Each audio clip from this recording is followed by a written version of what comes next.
So I wanted to jump on here and talk about something that I don't often talk about on this channel, and that is virtualization. And virtualization is kind of at the heart of a lot of the things that I do. I actually have a server that runs Proxmox, that runs a handful of virtual machines to kind of help support my network.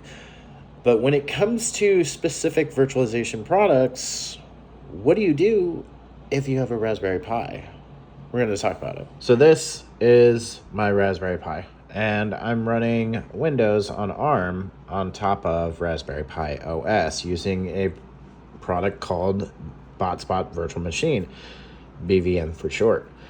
And it's a really interesting product because it relies heavily on KVM. And KVM, for those of you who are unaware, is a virtualization hypervisor for Linux. And KVM is actually a really solid product, and when you're actually able to virtualize a full version of Windows on a Raspberry Pi of all things, kind of changes the narrative. And I went down a huge rabbit hole when it came to running Windows on a Raspberry Pi 5, and unfortunately I came up short because of just lack of actual support for the Raspberry Pi 5. It's not that it's impossible. A lot of it comes down to drivers. Firmware files that actually work have been updated recently. Most of the stuff I found was from 2024, and unfortunately that's not going to cut it for the 5B D0 revision. And it's kind of unfortunate because I would rather run Windows natively than run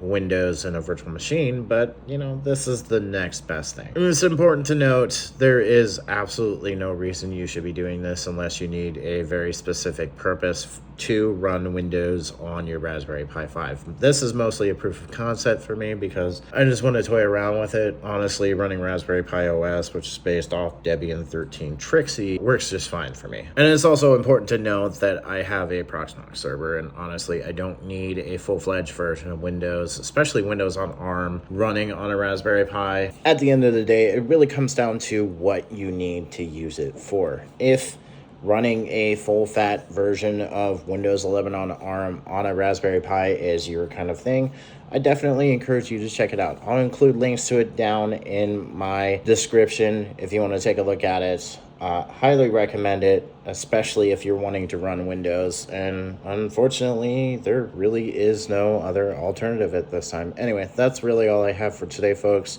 I'll see you guys next time.